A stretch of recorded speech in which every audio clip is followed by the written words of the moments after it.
안녕하십니까? 평안히 주무셨습니까? 예, 좋은 아침입니다. 우리 주님의 주시는 은총을 우리가 누리며 이곳에서 보내고 있는데, 앞으로도 계속 우리 주님께서 우리와 함께 하시며, 또 여기 계시는 동안 혹시 몸이 불편하시거나 넘어져서 다치시거나 하신 여러분들이 계시는 줄로 알고 있는데, 우리가 그분들을 위해서 계속 기도하는 그와 같은 마음의 자세로 오늘 말씀을 드리겠습니다. 오늘 제가 여러분들에게 드릴 제목은 성령과 은사라고 하는 제목입니다. 성령과 은사.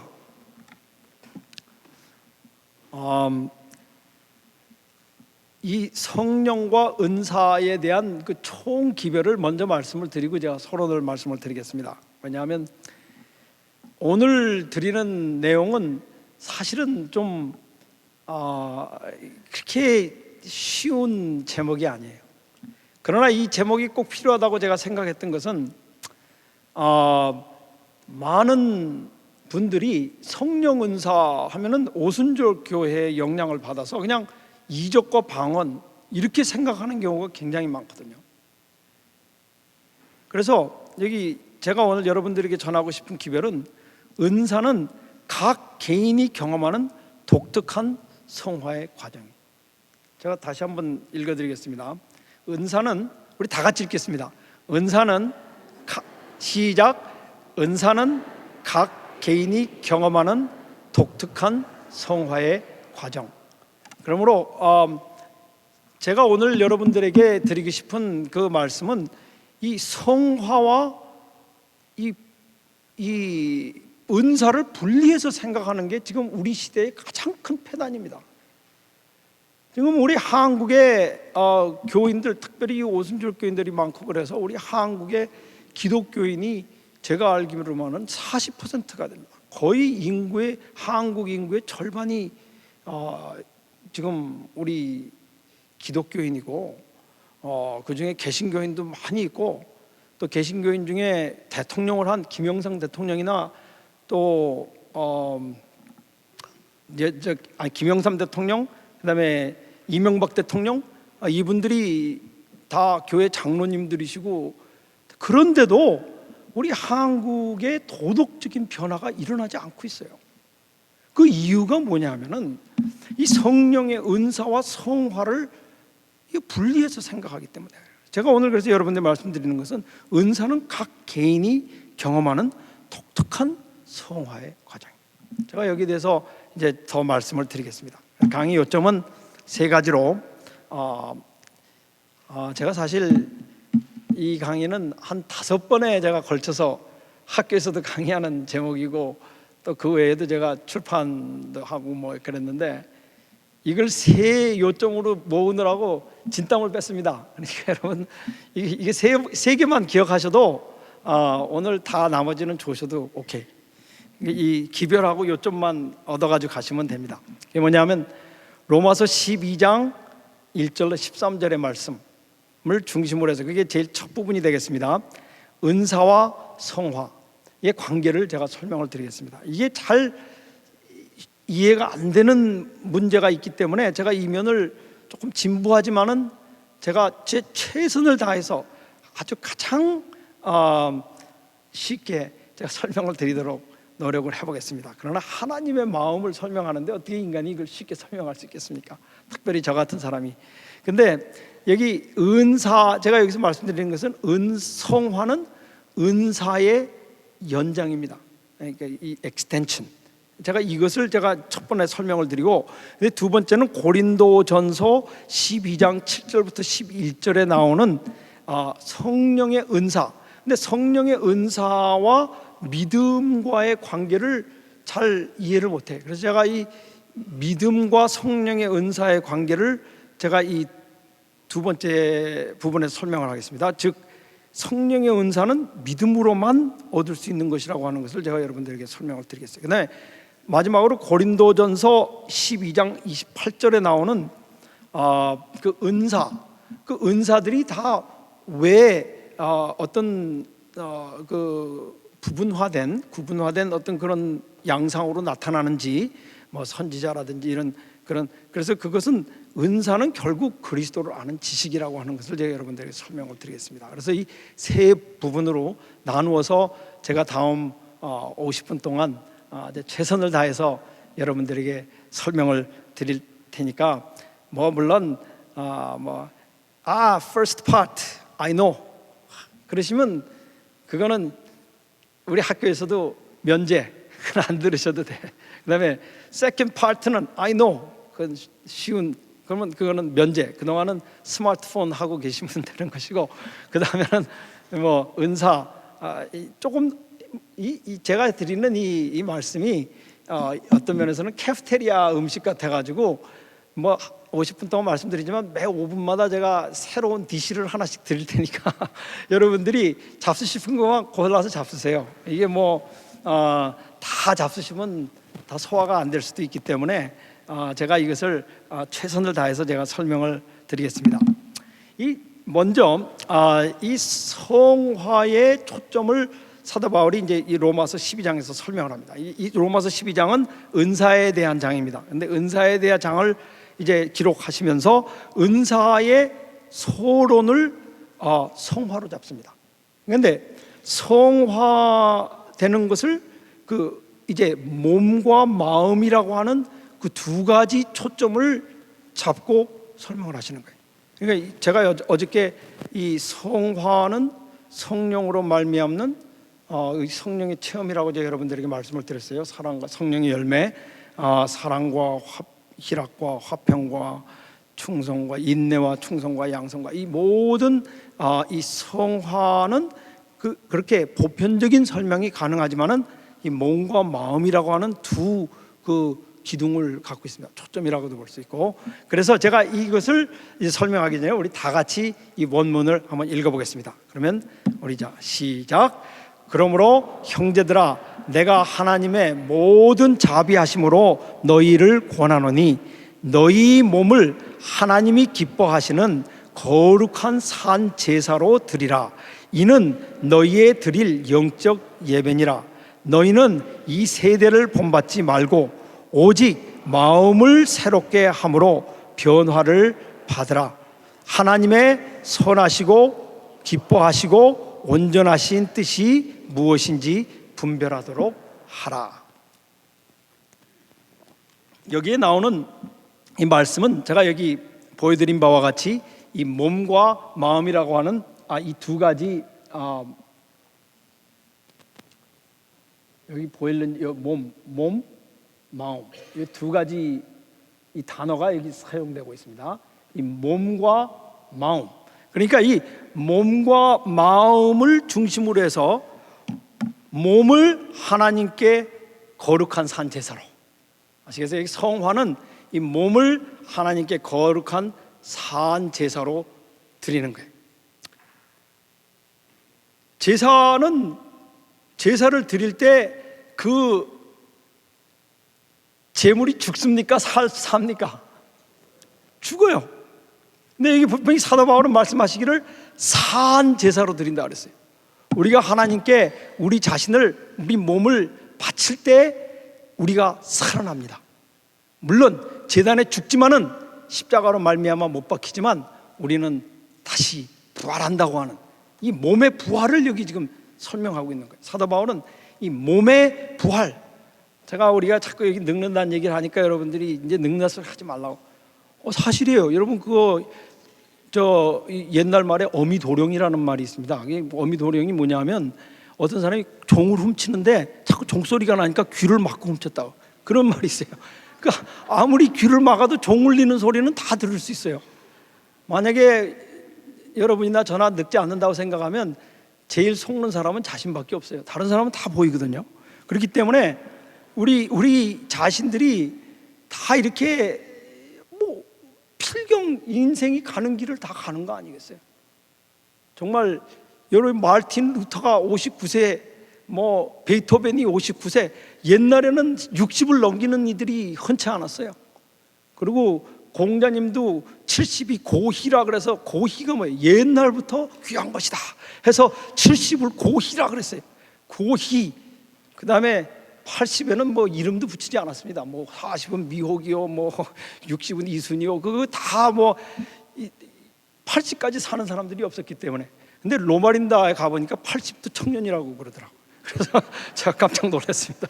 그래서 아직 70이 안 된 분들은 나와서 청년들처럼 송서비스하고 그러는 걸 보고, 야, 대단한 교회다, 제가 그렇게 생각했습니다. 장수교회, 로마린다 교회. 근데 여러분, 이 몸은 쇠퇴하지만은 이 은사, 이 성화라고 하는 것은 몸이 부활의 힘을 얻는 것을 여기 지금 설명하고 있습니다. 그래서 여기 너희 몸을 사한 제사로, 하나님이 기뻐하시는 사한 제사로 드리는 거예요. 그래서 우리 겉사람은 후패하지만 속사람은 날로 새로워진다는 것이 바로 이것을 뜻하고 있는 것이죠. 그리고 두 번째는 오직 마음을 새롭게 함으로, 우리 성령의 감동 감화하심을 받을 때 우리 마음이 점점 샤프해집니다. 점점 샤프해지고 우리 마음이 살아나요. 우리 마음이 살아나는데, 근데 그것도 한계가 있어요. 솔직히 얘기해서 제가 여러분들이 말씀드렸는데, 저도 성경 말씀 계속 연구하고 그러는데도 깜빡깜빡 그래요. 깜빡깜빡.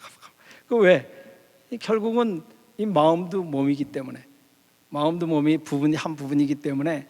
그러나 우리의 깨닫는 바는 점점 더 깊어지는 거예요. 우리가 그래서 하나님의 백성들이 이 세상을 살 때 그냥 장수할 뿐만 아니라 점점 우리의 마음이 새로워지고, 또 우리의 몸이 부활의 능력으로 말미암아 힘을 얻는 이와 같은 경험을 성화, 몸과 마음. 그래서 이 몸과 마음은 이제 이것을 어떻게 설명을 하시고 계시냐면, 이는 너희의 드릴 영적 예배니라, 이렇게 얘기하셨어요. 그러니까 우리 현대의 그 예배 관념하고 사도 바울이 갖고 계시는 예배 관념은 좀 달라요.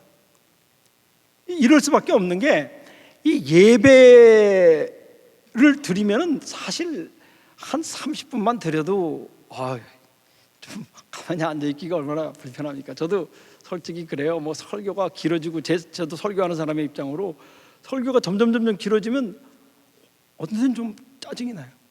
그래서 사실이에요. 그래서 저는 될 수 있는 설교를 짧게 하라고 이제 학생들에게 제가 얘기를 하거든요. 제 자신이 지금 1시간 시간을 주셔서 그렇지 좀 더 짧게 하고 싶은 마음입니다. 근데 하여간 이 너희 드릴 영적 예배, 이 예배는 우리가 하늘에 가서 드릴 예배의 시작인데, 하늘나라에 가면은 우리는 아무것도 할 게 없고 예배만 드려야 돼.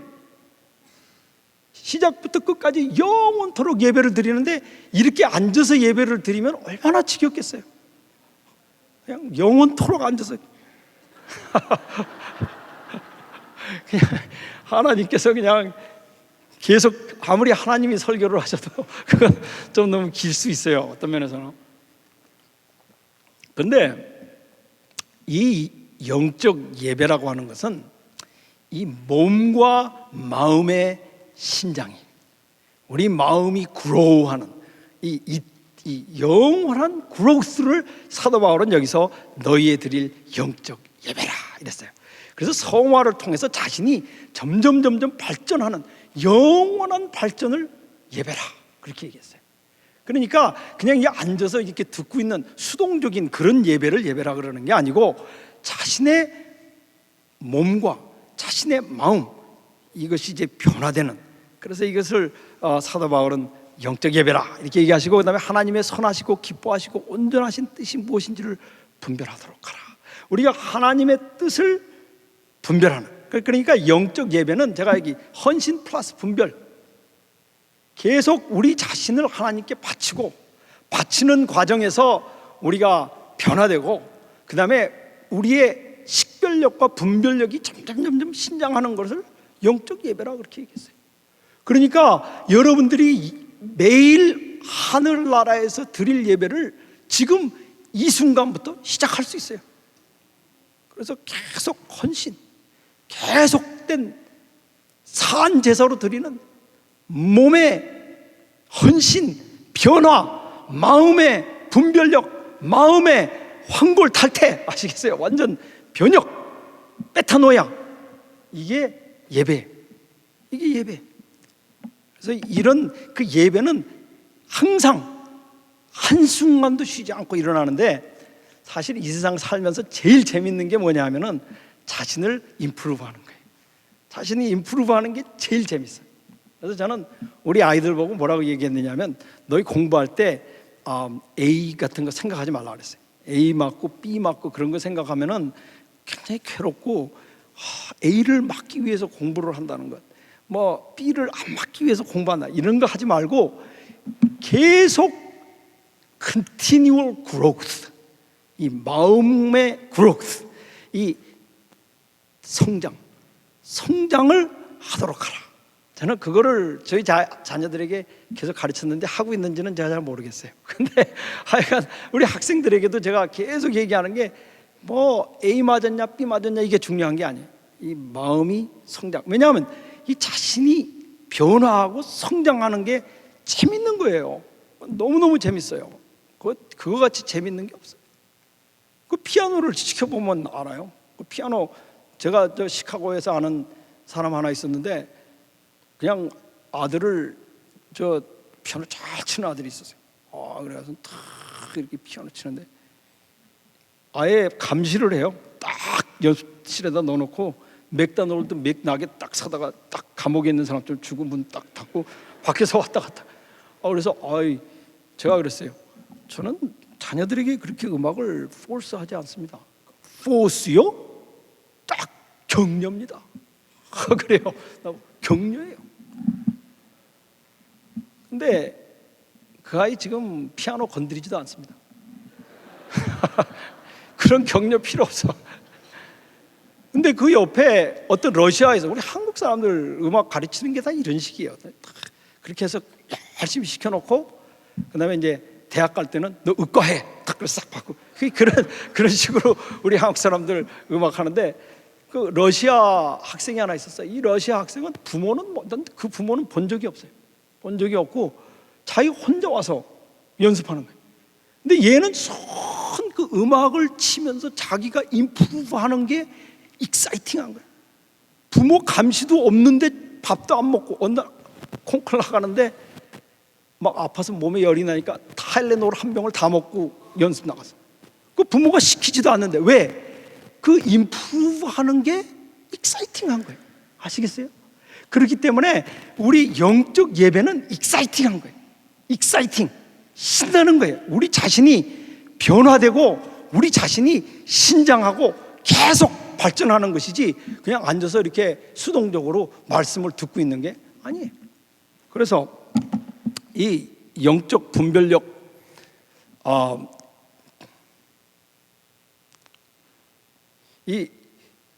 죄송합니다. 여기 어떤 때는 움직이고, 이 은사는 그러므로 그와 같은 발전의 연장이에요. extension. 이것은 그냥 뭐 은사는 여기 있고 성화는 여기 있고 이런 게 아니고, 성화에서 이 은사로 매끄럽게 그냥 이어지는 거예요. 그래서 여기 보시면은 로마서 12장 여기 1절 2절이 있죠. 로마서 2장 여기 12장 3절 이렇게 딱 같이 연결해서 보시면은, 먼저 너희 몸과 너희 마음이라고 하는 그 단어가 등장을 하고, 은사 얘기가 3절에 나오면서 각각 나눠주신 믿음의 분량대로 지혜롭게 생각하라. 여기서 이 사도 바울은 성화에서 은사로 아주 매끄럽게 아무 이 중간 어떤 그 요소가 없이 그냥 그대로 이어주시고 계시는 것입니다. 그러므로 제가 여기 여러분들에게 설명하려고 그러는 것은, 이 성화를 경험하면서 은사를 경험하지 않을 수 없고, 은사를 경험하면서 성화를 경험하지 않을 수가 없어요. 둘은 동일한 거예요. 둘은 동일한 거예요. 그래서 이 은사는 각 사람에게 나눠주시는 믿음의 분량대로 성화되는 거예요. 아시겠어요? 그러니까 이 성화라고 하는 기본적인 원칙이 있고, 그것이 이 믿음의 분량을 따라서 그 받은 그 성화가 점점 발전을 하는 것을 여기 의미하고 있는 것입니다. 그러니까 여기 이 사도 바울은 이 은사를 성화된 언행으로 그냥 설명하고 있어요. 여기 그 다음에 나오는 7절에 보시면은 여기 은사에 대해서 설명하면서 은사는 섬기는 일이면 섬기는 일로, 가르치는 자면 가르치는 일로, 권위하는 자면 권위. 여기서 뭘 얘기하고 있는 거예요? 행동이에요. 섬기는 일도 행동, 가르치는 일도 행동, 권위로 하는 일도 행동, 언행, 성실함, 부지런함, 즐거움, 이게 다 하나의 뭐예요? 성화된 행동이에요. 그러니까 성화된 행동을 사도 바울은 은사라고 그렇게 얘기하는 거예요. 그러니까 우리가 성화될 때 이 하나의 어떤 뭐 보편적인 그런 어떤 그 무슨 성화가 있는 게 아니에요. 그러니까 김장로라고 하는 사람의 성화와 이 최장로라고 하는 사람의 성화와 이장로의 성화와 김집사의 성화와 이게 완전히 다른 방향으로 이게 발전을 하는 것입니다. 그러므로 이 성화를 여러분이 생각하시고 칭의를 생각하실 때 무슨 뭐 하나님께서 공지를 하나 딱 내가 너희들 다 성령 받아라. 이게 칭의, 예수 그리스도를 믿음으로 말미암아 칭의를 받았다. 그러니 믿음의 구원의 확신을 갖고 하늘나라 가는 것이다. 끝. 그런 게 아니에요. 아시겠어요? 이것은 각 사람에게 이 섬기는 자면 섬기는, 가르치는 자면 가르치는 일로, 구제하는 자는 구제하는 일로, 성실한 구제 뭐 이렇게 해서 그 각 사람이 그렇게 변화되는 그 과정을 여기 지금 설명하고 있는 거예요. 그래서 제가 여러분들에게 여기서 설명드리는 것은 이 은사 성화 이렇게 띄어서 생각하지 마시고 은사에서부터 성화에서부터 은사까지 계속 이렇게 쭉 나가는 그와 같은 방향으로 여러분이 이걸 생각을 하셔야 돼요. 그래서 여기 은사는 이 성령의 열매와 똑같은 거예요. 제가 이것을 여러분들에게 여기 지금 설명을 드리는데 여기 보시면은 여기 로마서 12장 7절 8절에 여기 지금 은사가 나오지 않습니까? 여기 성화된 언행에 보시면은 그 바로 여기 8절부터 9절까지 띄지 않고 계속 여러분들에게 말씀을 드렸습니다.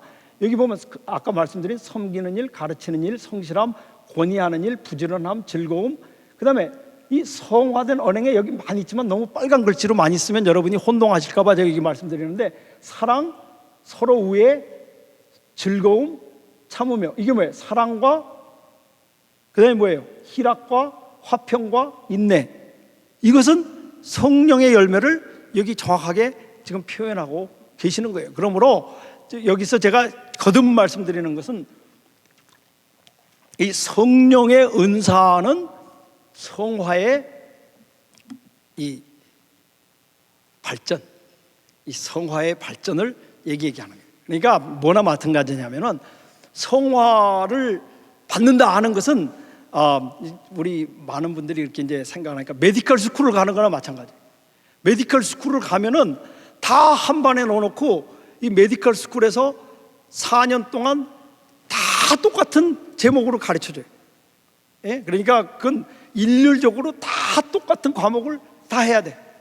그래가지고는 뭐 첫 해는 뭘 합니까? 첫 해는 뭐 해부학 다 해야 돼. 그거는 나중에 해부학과는 아무 관계가 없는 과에 들어갈 사람도 해부학을 해야 돼.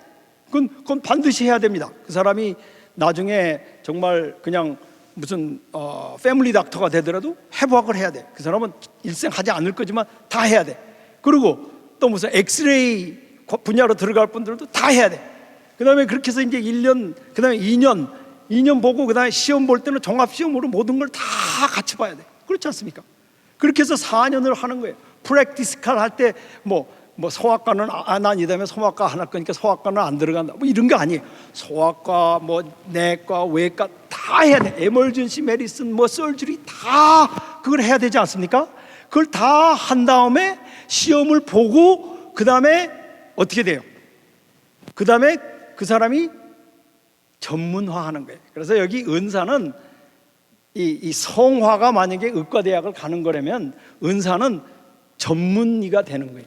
전문의가 되는 거예요. 그래서 전공을 하게 되는 과정을 여기 얘기하고 있는 거죠. 그러면 모든 의과대학에서 가르치는 것이 다 의학입니까? 아니에요? 저는 의학이라고 생각해요.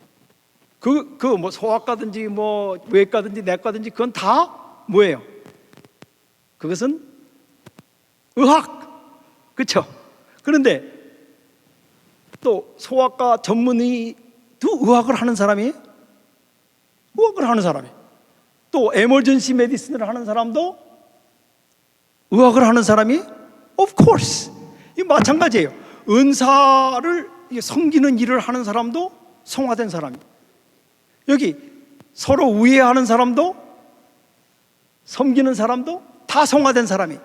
그러나 이 성화가 어느 정도 이렇게 이루어진다면은 이게 전공 분야로 들어가야 돼요. 우리가 그냥 매일 그냥 성화 오래 참고 그냥 화평하고 그런 게 아니고 화평 사랑과 희락과 화평과 이렇게 다 이렇게 그건 이제 메디컬 스쿨로 간 거예요. 성령의 열매 그건 물론 다 기본적으로 다 갖춰야 되지만 그 중에 하나가 이상하게 확 자기에게 끌리는 게 있어요.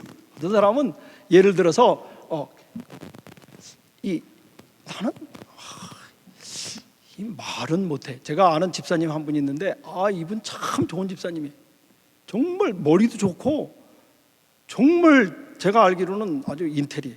근데 기도를 하라 그러면은 저 화장실 좀 잠깐 갔다 와요. 그리고 싹 뒤로 빼요.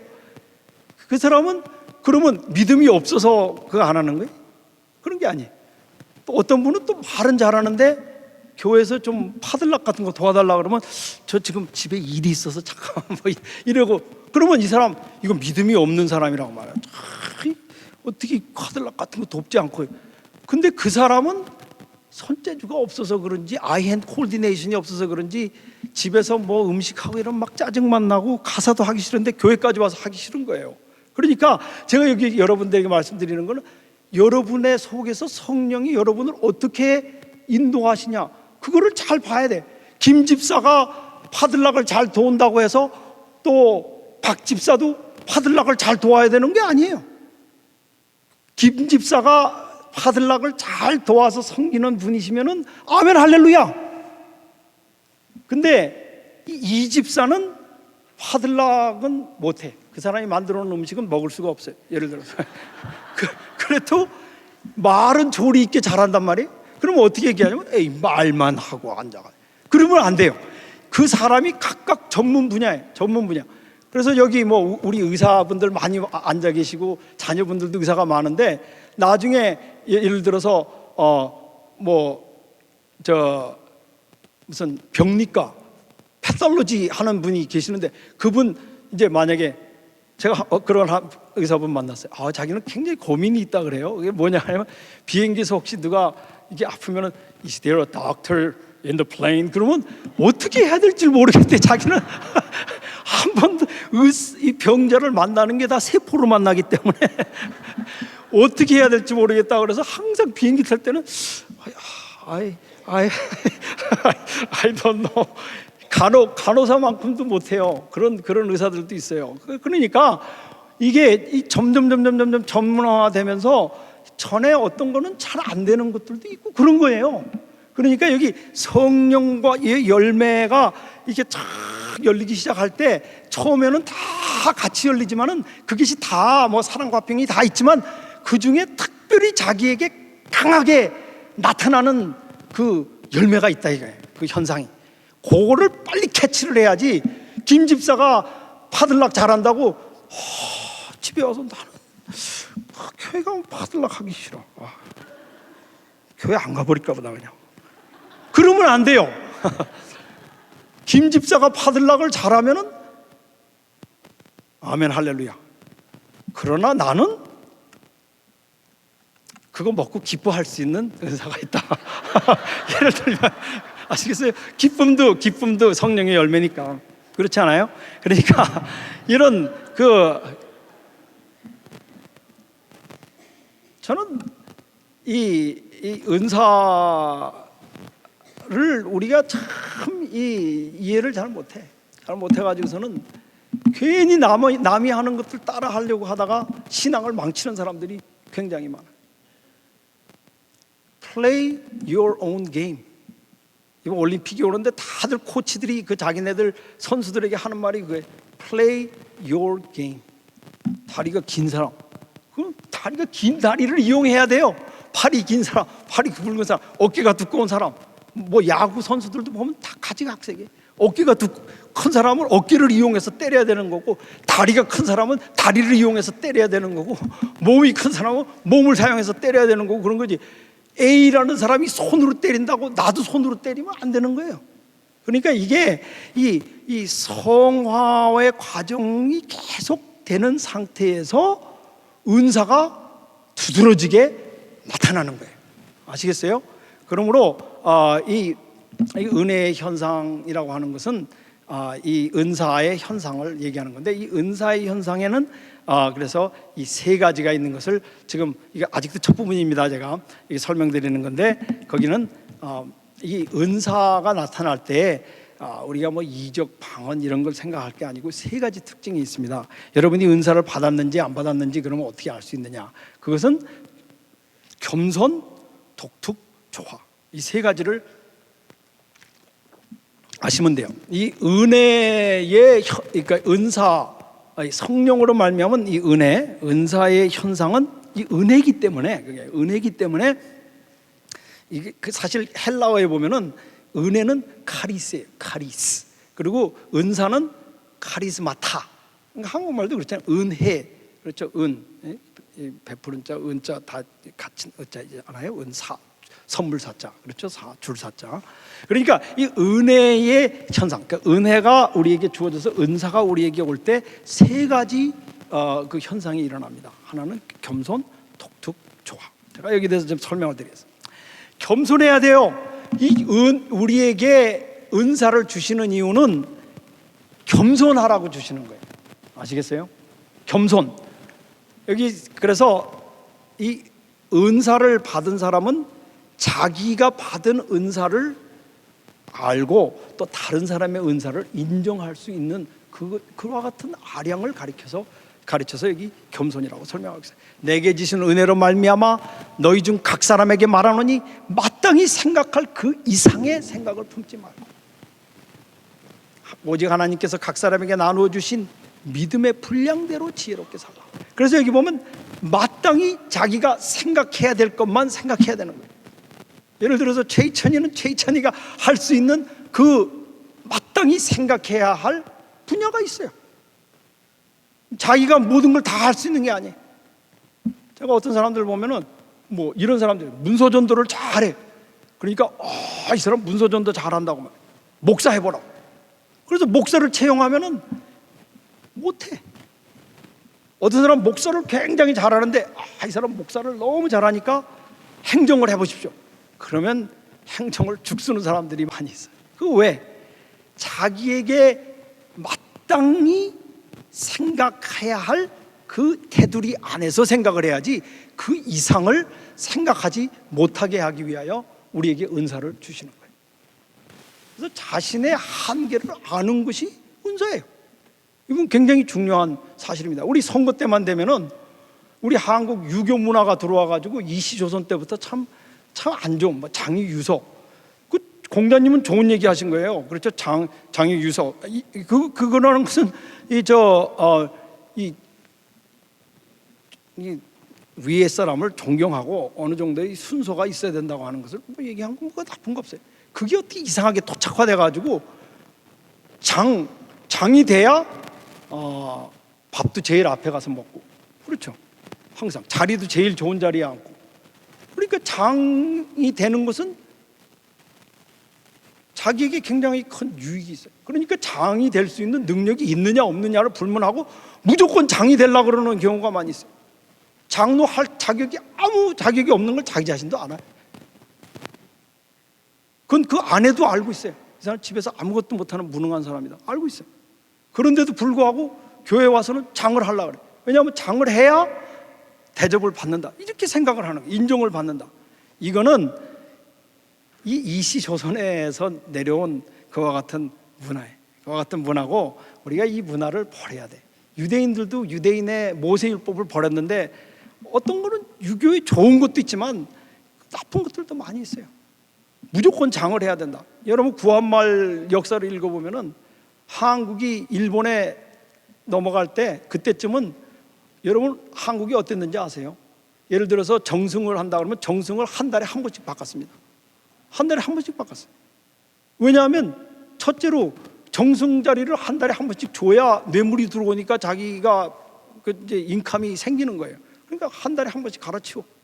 그 다음에 또 하려고 그러는 사람들은 정승을 한 번 해야 한국에서는 한 번 하면은 그 타이틀이 일생 붙는 거 아니에요. 뭐 장로님 하면은 1년을 했어도 죽을 때까지 장로님. 이제 이런 식으로 불러주니까 정승 한 번 하면 정승, 계속 정승. 뭐 선생님 한 번 하면 계속 선생님. 이런 식으로 해가지고 구한말이 그러니까 한국이 그냥 일본에 다 먹히고 만 거예요. 이 마찬가지로 자기에게 마땅히 그 직업을 그 직분을 맡을 능력이 있는지 없는지 그거를 겸손하게 생각해야 돼요. 바로 이게 우리 교회에 정말 필요한 거예요.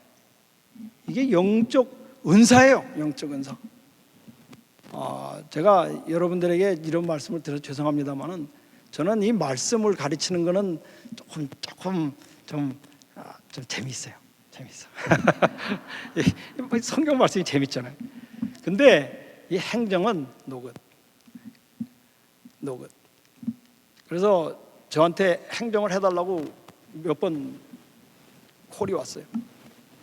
어떤 콜은 제가 받았는데 지금 제가 버는 월급보다 3만 불을 더 주겠대. 와, 나이스. 내가 가만히 생각해 보니까 마땅히 생각해야 될 그 이상을 품는 게 확실해. 그래서 나는 성경만 가르치겠습니다. I'm sorry. 여러분, 자기 못하는 건 못한다고 빨리빨리 얘기하는 게 제일 좋습니다. 못하는 거 해봐야 교회가 망해. 사회가 망해. 이게 참 이 겸손이 중요한 거예요. 독특. 우리에게 주신 은혜대로 받은 은사가 각각 다르니 각각 달라요. 다르다는 각각 다르다고 하는 것은 독특하다고 하는 것을 뜻하고 있어요. 독특, 유니크. 영어로 얘기하면 유니크는 뭐예요? 둘이 없다는 얘기예요. 둘이 없다는 얘기. 각각 다르니. 그러니까 뭐 섬기는 사람이 그 그룹이 따로 있고 권위하는 사람 그룹이 따로 있고 그게 아니고 권위하는 사람도 또 각각 다 달라. 하나님은 똑같은 거 아주 싫어하시는 분이에요. 우리 인간의 홍채도 다 달라. 그렇게 많은 사람들이 있어도 홍채가 다 달라요. 지문이 다 달라요. 그래서 요즘에 이 스마트폰을 어떻게 합니까? 옛날에 막 넘버 탁탁탁탁 두드렸는데 이제는 이 지문만 딱 갖다 대면은 쫙 열려라 콩 딱 열리죠. 저는 그거 안 해요. 왜냐하면 의심이 많은 사람이라서 그런지 내 지문을 어디다가 누가 가지고 있는지 그걸 어떻게 압니까? 어떤 사람은 홍채도 막 주고 그러는데 그거 유출되면은 정말 곤란해요. 제가 생각할 때는. 그래서 근데 이 스마트폰이 참 위험한 거긴 합니다. 왜냐하면 여기 시리라고 하는 게 붙어 있어가지고 요즘에 이것도 좀 제가 정보를 좀 드리는데 이 시리라는 게 붙어 있어서 여러분이 얘기하는 거 다 녹음하고 있어요. 다 듣고 있어요. 여기서 다 듣고 있어서 지금 무슨 얘기하고 있는지 어디를 가려고 그러는지 이 시리가 다 이걸 artificial intelligence로 해가지고 다 분석하고 있어가지고 벌써 다 알고 있어요. 여러분이 어디로 가시고 있는지 뭐 하는지 이렇게 보시고 이렇게 책 읽고 계시면 여기 카메라 있잖아요. 이 카메라가 그냥 있는 건 줄 아세요? 그러니까 아주 비밀 얘기하실 때는 이걸 반드시 끄시고 아시겠어요? 그 다음에 배터리까지 빼고 하세요. 왜냐하면은 이걸 통해서 겨우 어떤 분들이 손 빠른 분들은 여러분이 하는 얘기를 다 듣고 계실 수 있어요. 어떻게 아느냐? 이번에 힐러리 클린턴 그 DNC에서 그 이메일 한 거 그거 다 빼가지고 다 유출했어요. 여러분 보내는 이메일 그건 누가 지금 보고 있는지 아무도 몰라요. 비행기 안에서 여러분 뭐 이렇게 뭐 와이파이 하는 거 있죠? 그 와이파이 뭐 돈 내면 그 와이파이 하면은 거기서 컴퓨터 잘하는 사람이 있으면 그 컴퓨터에 그 와이파이에 연결된 컴퓨터는 다 해킹할 수 있어요. 굉장히 무서운 시대에 살고 있어요. 근데 제가 말씀드린 건 어쨌든 이 독특한 걸 우리가 이용을 해서 이제 이 손 이런 걸 이용을 하는데, 제가 여기 말씀드리는 거는 하나님은 독특한 걸 좋아하세요. 각 사람이 다 조금씩 달라야 돼. 여러분들이 한 사람도 같으면 안 돼. 여러분의 성화의 과정이 김장로와 최장로와 박장로가 다 조금씩 달라야 돼. 근데 어느 정도 다르냐? 겉으로 보기는 비슷해도 내용은 완전히 달라야 돼. 그 각각 자기가 걸어온 그 과정이 다르기 때문에 우리가 이 독특한 성화의 경험을 해야 됩니다. 그 다음에 독특하기만 하면 안 돼. 그 다음에 조화가 있어야 됩니다. 그래서 여기 사도 바울은 말씀하시기를 우리가 한 몸에 많은 지체를 가졌으나 모든 지체가 같은 직분을 가진 것이 아니니 우리 이와 같이 우리 많은 사람이 그리스도 안에서 한 몸이 되어 지체가 되었느니라. 그러니까 각각 다르면서도 또 이게 서로 다 조화가 돼. 그러니까 이 하나님께서 성령을 통해서 하시는 이 모든 일이 이 세 가지가 있습니다. 은사를 받으면 일단 자기의 한계를 깨닫고 겸손해져요. 겸손. 그 다음에 자기의 독특한 개발을 시작을 해요. 자기의 독특한 개발을 시작해서 자기의 독특한 스타일이 생기고 자기대로의 나름대로의 그 신앙의 경험을 하게 되는 것이고, 그 다음에는 독특하지만은 또 어디 갖다 놓으면 잘 섞여요. 마치 손, 발, 머리, 눈 이게 다 다르지만 다 이렇게 똑바로 움직이지 않습니까? 얼마나 이 손과 발과 이 모든 것이 자유롭게 잘 움직이고 있습니까? 그러니까 여기 이 조화와 이 겸손 이와 같은 것이 다 이렇게 한꺼번에 잘 움직이는 것을 얘기하고 있습니다. 그러면 이 믿음의 이제 두 번째 부분으로 들어가서 이 믿음의 분량대로 우리가 성령을 받습니다. 그러니까 그러면 어떻게 우리가 이와 같은 성령을 받을 수 있느냐? 그렇게 독특하게 디벨롭 될 수 있는 그 방법이 무엇이냐? 그것은 성령을 받아야 돼. 제가 여기서 여러분들에게 설명드리고자 하는 것은 여기 믿음, 사도 바울은 분명히 로마서 12장 3절에 각 사람에게 나누어 주신 믿음의 분량대로라고 말씀을 하셨어요. 근데 고린도전서 12장 7절과 8절에 들어가 보면은 여기 보면 믿음의 분량을 따라라고 얘기하지 않으시고 성령으로 말미암아 성령을 따라 이렇게 되어 있습니다. 그러므로 믿음으로 우리가 이 성화되고 또 은사를 받는다고 하는 것은 성령으로 받는다는 것과 사도 바울의 개념에 있어서는 같은 거예요. 그래서 이 믿음은 바로 성령의 체험으로 이것이 이어집니다. 제가 이것을 설명드린 게 이제 첫 번째 날 강의에서 제가 그걸 말씀을 드렸어요. 성령은 칭의를 받은 증거라고 제가 말씀을 드렸어요. 거기서 갈라디아서 3장 2절에서 사도 바울은 내가 너에게 다만 이것을 알려고 하느니 너희가 성령을 받은 것은 율법의 행위로냐 아니면 믿음으로냐? 대답이 무엇입니까? 해답이 뭐예요? 믿음으로예요? 행위로예요? 이것은 오직 믿음으로 말미암아 성령을 받을 수 있어요. 그러니까 여기서 믿음을 갖는, 믿음의 분량대로라고 하는 것은 믿음이 있는 사람이 어떻게 된다는 거예요? 성령을 받는다는 얘기를 사도 바울은 그렇게 설명하고 계시는 것입니다. 그러니까 여러분이 은사를 받으시려면 믿음이 있어야 돼요. 믿음이 있어야 되는데 예수님께서는 예를 들어서 이 세상에 오셔서 병자를 고쳐주실 때 항상 무슨 표현을 쓰셨냐면 너희 믿음대로 되라 그렇게 돼 있어요. 너의 믿음대로 되라 그렇게 돼 있어요. 그러니까 여러분들께서 성령을 받는 대로, 그러니까 믿음의 분량대로라고 하는 말하고 예수님께서 말씀하시는 너희의 믿음대로 되라 하는 것이 같은 거예요. 그러니까 여러분이 믿음을 가지시면은 되는 거예요. 이 믿음, 제가 내일 이 믿음에 대해서 제가 그러면 믿음이 무엇이냐 여기 대해서 여러분이 많은 의아심을 가지고 계실 거라고 저는 생각하는데 제가 내일 이 점에 대해서 제가 조금 더 설명을 제가 좀 더 깊이 드리도록 하는데 여기 중요한 것은 뭐냐면 이 성령을 받기 위해서는 믿음이 있어야 돼. 그럼 이걸 바꿔서 얘기하자면은 성령의 은사도 안 생기고 겸손해지지도 않고 독특해지지도 않고 또 조화도 잘 안 되고, 그것은 무엇을 의미하냐? 믿음이 없는 거예요. 한마디로 해서 믿음이 없는 거예요. 믿음이 없다는 것은 무슨 생애를 살고 있다는 거예요? 여기 말씀드린 대로 율법의 행위로 살고 있는 거예요. 이 성령의 은사를 못 받는 이유는 율법의 행위로 살고 있기 때문에 그래요. 율법의 행위로는 절대로 성령의 은사를 받을 수 없어요. 우리가 성령을 받을 때 율법을 이룰 수 있지만, 우리가 성령을 율법의 행위로는 받을 수 없는 것입니다. 그래서 이 믿음이 있는지 없는지를 우리가 좀 잘 가늠해 봐야 돼요. 우리가 뭐 믿음으로만 되는 거냐? 아멘. 믿음으로만 성령을 받을 수 있어요. No other way. No other way. 제가 다른 방법이 있다면 여러분들이 가르쳐 드리겠어요. 제가 어떻게 은사를 받는지 만약에 그 테크닉을 제가 안다면 I will tell you. I will tell you.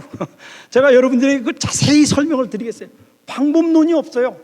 믿음으로 말미암아 성령이 오시는 거예요. 자기의 믿음대로, 믿음의 분량대로 하나님의 성령을 주시는 거예요. 그래서 여러분들이 기도할 때 하늘에서 예수님은 뭐라고 되어 있어요? 가라사대 너희의 믿음대로 되라, 그렇게 얘기하는 거예요. 너희의 믿음대로 되라. 믿음의 분량대로. 믿음을 많이 받은 사람도 있고 조금 받은 사람도 있고 다 있어요. 뭐 사실이에요. 한 5달란트 받은 사람, 2달란트 받은 사람, 1달란트 받은 사람 다 있어요. 그런데 예수님께서 뭐라고 말씀하셨어요? 겨자씨만한 믿음이 있다고 할지라도 너희는 산을 옮길 수 있다, 그렇게 얘기했어요. 그러니까 여러분이 이 겨자씨가 얼마나 하면 깨알보다도 작아요. 깨알보다도 작은 겨자씨, 이 눈곱만큼도 작은 겨자씨, 그만큼의 신앙만 있어도 되는 건데 아직도 겸손해지지 못하고 특유해지지 못하고 아직도 조화되지 못하고 아예 믿음이 없는 거예요. 왜? 교회 다니면서 율법의 행위로만 다녔기 때문에 그냥 뭐 이거 해야 되고 저거 해야 되고 이거 해야 되고 저거 해야 되고 그냥 그거 해야 돼요. 저는 그거 하지 말라는 얘기 아닙니다. 우리가 안식일도 잘 지켜야 되고 레위기 11장도 잘 지켜야 되고 좋은 법이에요. 저는 그거에 대해서 하나 왈가왈부할 거 없습니다. 그러나 그것만 가지고는 안 돼요. 안 돼. 오직 믿음으로 되라, 이렇게 되어 있습니다. 그래서 이 성령의 체험을 받으면은 이 각종 은사가 생기는데 이게 다 성령으로 생긴다고 되어 있습니다. 각 사람에게 성령의 나타나심을 주는, 성령으로 말미암아 지혜의 말씀, 성령을 따라 지식의 말씀, 같은 성령으로 믿음을, 한 성령으로 병 고치는 사람, 이 모든 사람에게 하나님께서 이 성령을 통해서 주신다 그랬어요. 이 모든 일을 같은 한 성령을 통해서 주신다. 우리가 성령 받아야 돼요. 오직 성령을 통해서만 이 은사가 나타날 수 있어요. 오직 성령을 통해서. 성령을 받지 않고는 안 돼. 예를 들어서 베드로가 예수님의 말씀을 3년 반 동안 매일 들었어요. 얼마나, 저는 베드로와 같은 공부 한번 해봤으면 좋겠어요. 실제로 예수님의 발밑에 앉아서 그 하시는 말씀 다 보고 이적도 다 보고 얼마나 좋아요. 만들어주시는 떡, 띄워주시는 떡도 먹고 예수님하고 발 차면서 뭐 예수님 보고 존댓말을 했겠어요. 나이가 같은데 그냥 우리 한국 사람 같았으면 형 그러고 따라다녔을 거라. 아우처럼 베드로야. 자다가 발 싹 예수님 몸에 올려놓고도 자기도 하고 툭툭 건드리고 코 골면 조용. 여러분 같이 먹고 같이 자고. 근데 예수님을 부인했어요. 그런데도 예수님을 부인했어요. 오직 오순절에 예수님에게서부터 성령을 받은 이후에 베드로가 변화된 것이지 예수님의 말씀만 가지고 되는 게 아니에요. 여러분 매일 아침 기도록 읽고 다 좋아요. 아멘 할렐루야. 여러분 요즘 기도록 읽기 얼마나 좋습니까? 매일 읽으세요. 이거 여기 다 나와가지고 재림마을에서 우리 일 갈 때 다 들고 그냥 막 급하신 분들 차에서 막 다 틀어놓고 가시면 차에서 다 나오지 않습니까? 잊어버리면 또 반복, 그러면 또 쫙 읽어주고 얼마나 좋아요. 찬미가 다 나오죠. 얼마나 좋은 시대 살아. 근데 그것만으로는 안 돼요. 그것만으로는 되지 않고 여기 믿음으로 말미암아 성령을 받을 때 같은 성령으로 말미암아 각종 은사가 생긴다고 돼 있어요. 그래서 여러분들에게 제가 이 시간에 강구하고 싶은 것은 여러분 정말 매일같이 성령 하나님을 주실 것을 강구하시기 바랍니다. 기도해야 돼요. 오순절이 갈 때 그 제자들이 성령을 달라고 기도한 것과 같이 기도해야 돼요. 근데 이 오순절 교회 때문에 다들 어떻게 생각하냐면 성령 위해서 기도하면 방언. 우리 제가 로렌하이스에 살았는데 옛날 그 옆에 방언하는 사람이 살았어요. 한국 사람이. 이 나무에다가 이렇게 새 집처럼 집을 만들어 놓고 올라와서 기도를 해요. 제가 남의 무슨 교회를 이렇게 비하하는 건 전혀 아니에요. 근데 이 사람이 굉장히 기술이 좋더라고요. 왜냐하면 기도를 한참 드리는 소리가 들려요. 이렇게 쫙 들리다 보면 그 다음에 이상한 소리가 막 차차차차 나오는데, 이야, 정말 굉장하다는 생각을 했어요. 왜냐하면 정말 저는 그런 소리를 낼 수가 없거든요. 근데 이런 아주 일방적인 어떤 생각 때문에 그냥 기도하면 성령 받으면 이적 방언 이렇게 생각하는 경우가 굉장히 많아요. 그러나 여기 보면 성령 체험은 지혜의 말씀. 그래서 제가 카나다에서 제가 문서전도 젊었을 때 할 때 어느 집에 들어갔더니 오순절 교회 목사님이 저보고 들어오라고. Are you born again? 그래서 yes. 아이고 뭐 yes 그래. 그랬더니 How do you know? 그래서 I know. 그랬더니 아주 불편해하면서 Have you spoken in tongues? 방언을 해봤느냐? 그래서 No. Then you are not born again. Yes, I am. 그랬더니 No, you are not. Yes, I am. 그래서 둘이 그러다가 그래서 무슨 성령의 은사를 받았냐 저보고. 그래서 저는 이 지혜의 말씀을 전하는 은사를 받았다. 그래서 그랬더니 That doesn't count. That doesn't count. 여러분 그런 식의 생각을 하는 사람들이 많이 있어가지고 우리가 은사하면은 이적 방언 이런 식으로만 생각을 하는데, 여기 보면은 성령으로 말미암아 지혜의 말씀을, 성령을 따라 지식의 말씀을, 성령으로 말미암아 믿음을, 아시겠어요? 이 믿음까지도 성령으로 말미암아 우리가 받게 되는 거예요.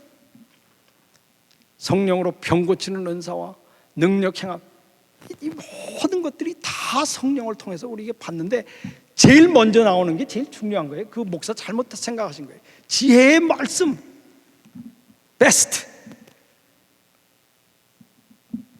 근데 성령은 그냥 능력이 아니고, 제가 여러분들에게 말씀드리고 싶은 것은 성령은 퍼슨이에요. 엄연한 신격이에요. 어떤 그냥 그리스도의 영이 아니고, 이분은 왜? 여기 뭐라고 되어 있습니까? 이 모든 일을 한 성령이 그 뜻대로 한다고 했어요. 뜻을 가지고 있는 분은 신격, 그건 하나의 격이지 그냥 능력이 아닙니다. 그래서 성령은 엄연한 person이에요. person. 그래서 이 성령을 우리가 받으시면은 제가 아까 말씀드린 이것을 다 종합해서 말씀드리면 어떤 현상이 일어나냐면, 이 은혜로 말미암은 은사의 현상이 일어나게 돼 있어요.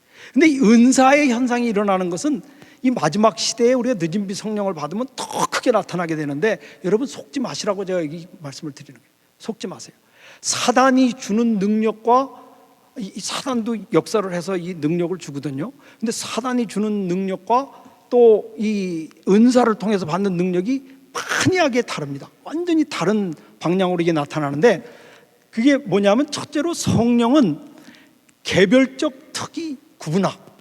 이게 제가 만든 말이에요. 잘 됐는지 안 됐는지 모르겠는데, 제가 한국말로 아무리 머리를 짜내도 이상 만들 수가 없어서, 여러분 한문 잘하시는 분들 한번 이거를 제가 줄여서 개특구라고 해도 그건 또 이상해요. 그래서 제가 그냥 개별적 특이 구분화, 그래서 영어로 제가 설명을 드리면 individual and unique differentiation. 이것은 우리가 각각 성령을 통해서 individual and unique differentiation. 요게 반드시 성령으로 말미암아 이루어집니다. 각 홍채가 다르듯이, 각 지문이 다르듯이 다 개별적으로 특이한 방법으로 구분화가 돼. 우리가 성령은 그렇게 하십니다. 그 다음에 조화, 이게 다 구분화되면서도 완전한 조화를 이루어요. 그래서 이 예수님의 제자들이 성령을 받았을 때 사도 바울과 베드로와 안드레와 다 다르지만 조화를 이뤄요. 또 복음서도 마태, 마가, 누가, 요한 다 다르면서도 이게 딱 조화를 이루는, 바로 이런 게 바로 이 성령을 통해서 이루어지는 거예요. 다 달라요. 얼마나 다르냐면, 예를 들어서 예수님 머리 위에 쓰여 있던 그 문구가 무엇이냐 하는 것 자체도 넷이 달라. 그 정도로 다른데도 이 조화가 퍼펙트한 조화를 이루어요. 근데 사단이 주는 그 역사는, 사단에게서부터 오는 역사는 단일화, 유니포미티. 모든 사람이 똑같은 유니폼을 입고 다녀야 돼. 그렇다 해서 저 글렌데일 교인들이 사단의 영향을 받았다 얘기는 전혀 아니고, 여기 주체를 위해서 그렇게 하시는 거니까 그런 얘기는 아니고, 여기 단일화, 완전 단일화, 모든 사람이 똑같은 방향으로 그 세뇌를 받아요. 세뇌를 받아가지고 세뇌가 풀 때쯤이면 또 들고 또 똑같은 생각을 또 해야 되고, 똑같은 생각을 또 해야 되고, 모든 사람이 아주 단일화하게 똑같은 방향으로 신앙을 해야 되고, 똑같은 방향으로 생각을 해야 되고, 이런 그 현상이 일어나면 이거는 분명히 마귀한테서 온 거예요. 마귀한테서 온 거예요. 그 다음에 분열. 이게 참 이상해. 한편으로는 유니포미티가 이루어지면서도 디바이드, 완전히 그냥 다 깨져가지고 믿는 것은 우리 정체성 이래가서는 다 안식일 지켜야 된다고 말해요. 좋아요. 아멘, 할렐루야. 저 그거 믿습니다. 안식일 날 뭐뭐뭐 하면 안 되고 탁 아주 단일화 탁 시켜가지고서는 뭐 우리 교회 그런 법이 다 있어요. 그렇죠? 이 미국인들 사이에서는 예를 들어서 비치를 갔을 경우에, 바닷가를 갔을 경우에 바다에 발을 담글 수는 있어요. 그러나 들어가서 목욕을 하면 안 돼. 그러니까 뭐 그런 어떤 그런 딱 단일화, 끝, not bad. 그런데 그 사회를 들어가 보면 다 분열돼 있어. 이 균열돼 있고 마음이 안 맞고 서로 싸우고. 그러니까 우리 교회가 지금 성령의 은사로 움직이고 있는지 아니면 이 마귀의 힘으로 움직이고 있는지를 아시고 싶으면 이 둘을 대조해 보면 돼요. 개별적 특이 구분화를 통해서 모든 사람이 영적 예배 계속 발전하는, 자신의 몸과 마음이 자기의 특유한 방법으로 성령의 지도하심과 인도하심을 통해서 자라나는 그와 같은 경험을 통해서 서로 조화를 이루는 그와 같은 사회를 가지느냐, 아니면 단일화, everybody 똑같이, 근데 들어가 보면 짝짝짝짝 갈라져가지고 싸움만 하고, 이런 사회를 가진다면 회개하십시오. 여러분, 회개하십시오. 우리 회개하고 기도해야 돼. 믿음을 가져야 돼. 믿음을 가져야 됩니다. 그래서 이 은사는 재능이 아니에요. 어떤 사람은 은사는 탤런트라고 생각하는 사람들이 많이 있어요. 근데 은사는 거듭날 때 받는 게 은사고, 재능은 날 때 받는, 그냥 자기가 날 때 받는 거예요. 그래서 어떤 분들은 이거 완전히 혼동하는 분들이 계세요. 그래서 이 은사를 받게 되면은 뭐 이런 생각을 하죠. 이 사람은 노래하는 은사를 받았다. 노래하는 거는 타고난 성대죠. 제가 생각할 때 그건 날 때 받은 능력이에요. 근데 후천적으로 이태리에 가서 공부를 했다든지 또 뉴욕에 가서 무슨 특별 시사를 받아서 노래를 한다든지, 그러면 그거는 재능이에요. 그건 은사가 아니에요.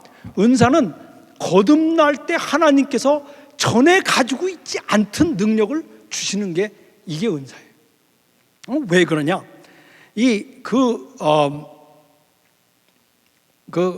각종 은사, 이게 어떻게 갑자기 여기로 갔는지는 모르겠습니다만은, 이 은사의 순위를 보면 우리가 그걸 알 수 있습니다. 이게 뭐냐면, 은사는 그 순위가 있어요. 그냥 재능처럼 이렇게 있는 게 아니죠. 그래서 사도 바울이 고린도전서 이게 세 번째 부분입니다. 마지막 부분, 이제 짧은 남은 5분 동안 제가 이걸 설명을 드리겠습니다. 고린도전서 12장 28절에 가보면 첫째는 사도요, 둘째는 선지자요, 셋째는 교사요, 다음은 능력이요, 다음 병 고치는 사람이, 다 이렇게 쭉 나열이 돼 있어요. 그러면 여기에서 우리가 이해하는 바는 무엇이냐 하면은 이 은사의 순위가 있다고 하는 것은 은사는 재능이 아니라고 하는 것을 우리에게 가르쳐 주고 있는 것인데, 은사는 그리스도를 아는 지식이에요. 예를 들어서 노래하는 사람이 왜 그게 은사가 아니냐면, 예를 들어서 이태리에 가서 저도 참 노래를 옛날에는 잘해서 저 결혼식에 초대도 받아서 했는데 요즘은 샤워장에서만 노래를 합니다. 그것도 근데 아무도 없을 때만 제가 샤워장에서. 근데 이 노래를 그런 데 가서 배우면 얼마나 좋겠어요. 저도 한번 옛날에는 정말 호랑찬 목소리로 한번 노래해보고 싶은 게 소원이었는데 잘 이루어지질 않았습니다. 그런데 여기 보면 첫째, 둘째, 셋째로 하면서 사도요, 선지자요, 능력이요, 병 고치는 자 쫙 나오는 이유는 그리스도를 아는 지식의 분량에 따라서 이 순위가 결정되는 거예요. 아시겠어요?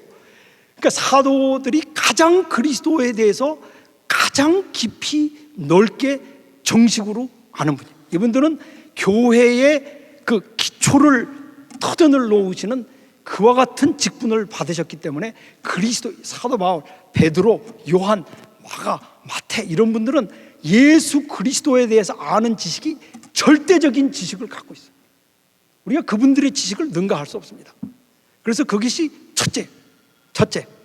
그 다음은 선지자. 선지자는 그 사도들이 전파한 것을 풀이할 수 있는 그리스도를, 그것을 통해서 그리스도의 그 지식을 얻을 수 있는 그와 같은 능력을 받은 사람들이에요. 그 다음은 교사. 그 교사는 사도와 선지자의 말을 섭렵해서 그리스도의 능력을, 그리스도에 대한 아는 지식을 만드는 사람이에요. 그 다음은 능력이 병 고치는, 그 다음엔 다음도 없어요. 왜냐하면 이건 다 시시한 것들이기 때문에 다 병 고치는 은사, 돕는 거, 다스리는 건 행정이에요. administration. 또 각종 방언, 제일 끝에 붙은 게 방언이. 왜? 방언을 하는 사람은 자기도 무슨 말을 하는지 모르는데 어떻게 남을 가르칩니까? 그러니까 이 사람은 정말 병 고치는 은사를 가진 사람도 어느 정도 예수 그리스도에 대한 지식이 있고 서로를 돕는 사람, 그런데 이 방언하는 사람은 자기도 모르는 말을 하고 있기 때문에 예수 그리스도에서 아는 지식이 제로예요, 제로. 그러니까 자기는 방언을 받아서 기분이 좋은지 모르지만 다른 사람은 꼴불견이에요. 알지도 못하는 말을 하고 있는데 무슨 말이에요? 그러니까 이 방언이라고 하는 것은 이게 영적으로 받은 방언이냐, 이게 인간의 언어냐, 이런 거, 이런 여러 가지 의견이 있는데 저는 그렇게 생각합니다. 자신도 잘 모르고 상대방이 이해할 수 없는 말을 하는 건 다 방언이다. 저는 그렇게 생각해요. 예를 들어서 무슨 설교할 때 너무 어려운 말을 쓴다든지 그런 거 다 방언이에요. 자기도 잘 이해 못하고 남도 이해 못하는.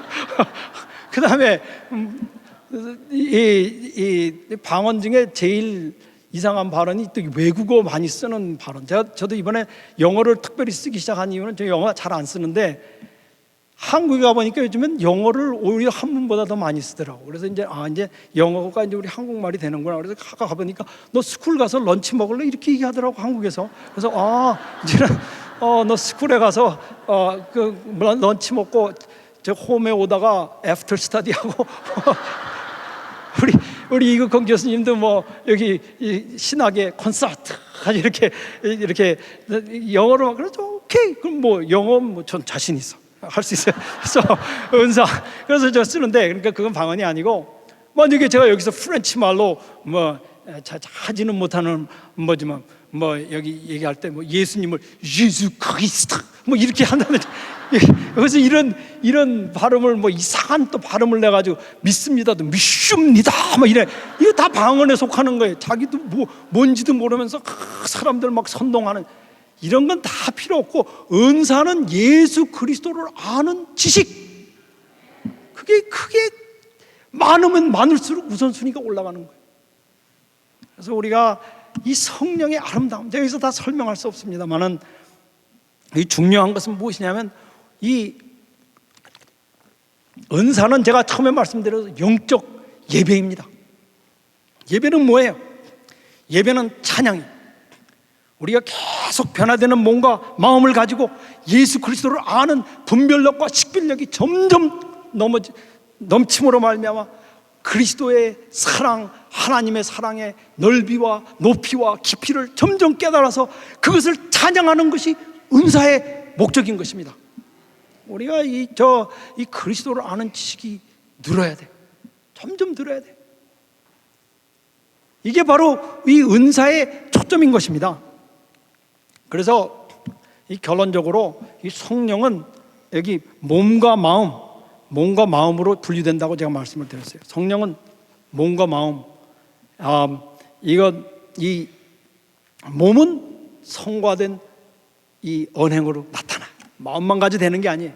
우리 이 언행이라고 하는 것은 우리의 혀로, 우리의 손으로, 우리의 눈으로, 우리의 발걸음으로 우리는 우리의 성화된 그 상태를 나타내는 거예요. 그게 바로 각종 은사로 발전해 나가는 것입니다.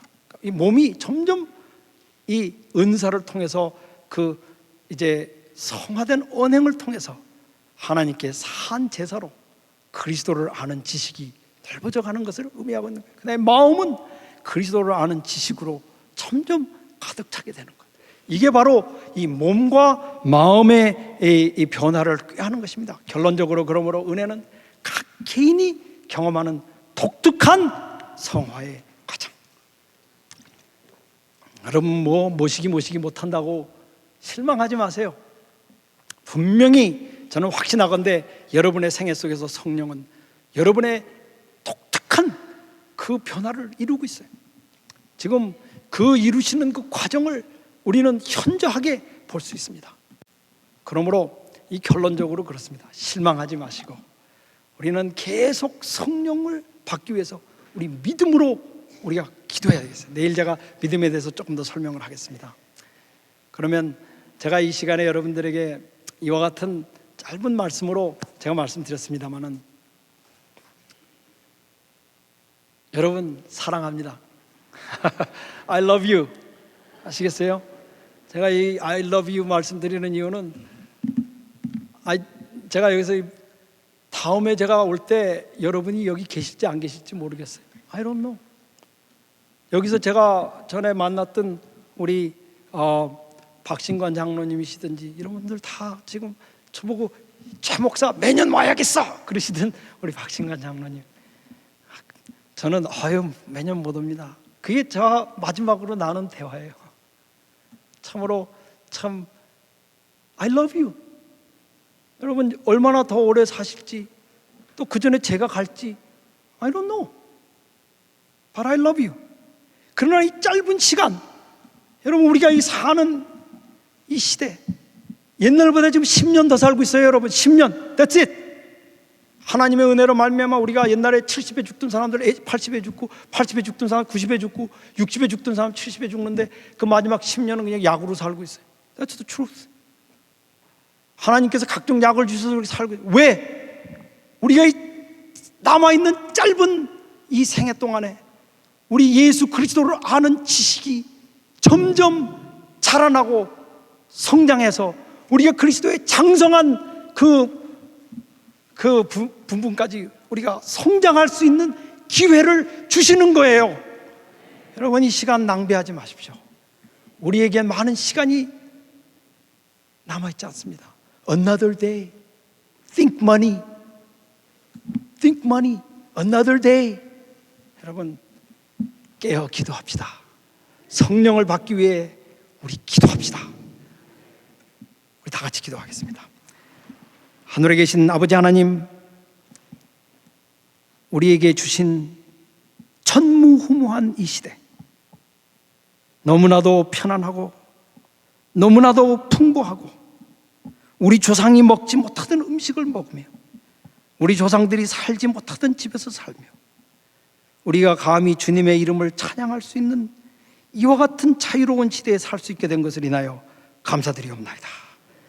주님이시여, 이 기회를 놓치지 않도록 성령을 통하여 우리 마음에 간구하여 주시옵소서. 우리의 양심의 문을 두드려 주시옵소서. 또 우리의 눈을 뜨게 하시사 우리로 하여금 주 예수 그리스도의 영광을 볼 수 있도록 도와주시옵기를 우리 구주 예수님의 이름으로 간절히 기원하옵나이다.